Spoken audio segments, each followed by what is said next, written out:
Morning guys. As soon as you talk about Islam, they start shouting out the classic left-wing, virtue signal keywords. You're being horrible, you're being hateful, you're being Islamophobic. Well, once you learn anything about this ideology, you will be very scared.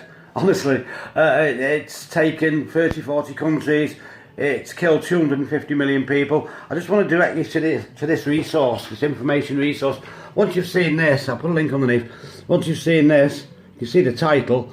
In Islam's own writings, Muhammad's massacres and sex slaves. Yes, this is what is built Islam. Sexual slavery, taking gold, stealing people's houses and moving into them. It was a money-making scheme. The first few years when old Mo invented this ideology, he got a handful of followers in 10, 11 years, and then as soon as he had these visions, these convenient visions saying, you're the master race now, you're the best people on earth, all the others are, quote, all the other kafir, that's the Christians, the Jews, Sikhs, everybody are dirty kafir, the lowliest of beasts, inferior beings. This is how supremacist and Nazi Islam has always been. And my father told me about it, my old dad here, who was in World War II, he told me all about it when I was a young lad, and I hardly believed him, but he was right. As usual, he was right. Look, I mean, the first massacres tells you, Banu Qurayza, 600 to 900 massacred, although it might have been more. It took them from early morning to late at night, and so it was in several massacres. I mean a couple down here. The first massacre, Banu Qurayza, 600 to 900 executed, 500 plus slaves taken, because obviously they had lots of kids then. So these kids were human meat. They used to sell them to all weirdos like Mo all over that region.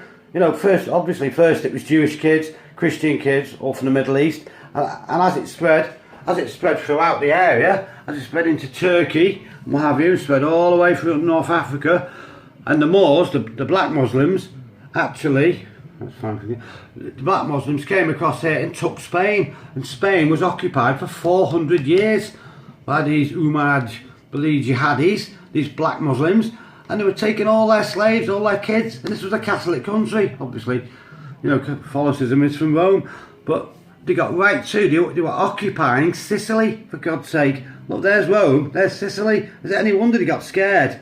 And the Pope asked for help. Pope Urban, he was a Frenchman, he went to France, and Pope Urban II did a big speech urging Christians of Europe, and it has to be said, the French, the Germans and the English were virtually the only people that took part. Hell of a lot of the French, and they retook the Holy Land and held it for 250 years, I think it was. I mean, there's still fortresses dotted around this whole area. There's one, the Crac des Chevaliers, I think it is, up here in Syria, and it's massive. You should see this Crusader castle. Put in Google Crusader castles. See what they did, what they built. Under the markets in Jerusalem, there's massive caves built by the Hospitaliers and the Templars. They're all connected. All valiant, brave, determined Christian crusaders. So if you're not scared of Islam, you've got the massacres, you've got the taking of slaves all over this area.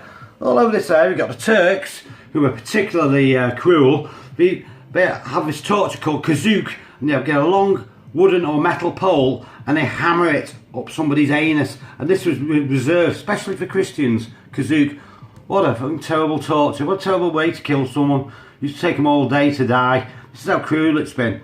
As we know, old Mo loved his kids. Oh yeah, he loved kids, not in a normal way. And look in Armenia here, in the Armenian massacre, they massacred the Turks massacred 1.5 million Armenians. They really did. They did it in the most painful, terrible ways you can imagine. I've got pictures on my computer of lines, like 200 Christian bodies, including kids and women, all beheaded, and they stood there with rifles with the classic Turkish hats on, proud of what they've done.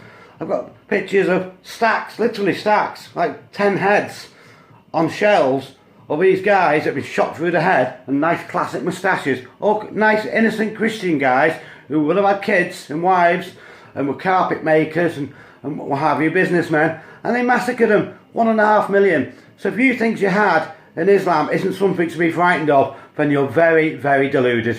Okay guys, I'll see you. Bye bye.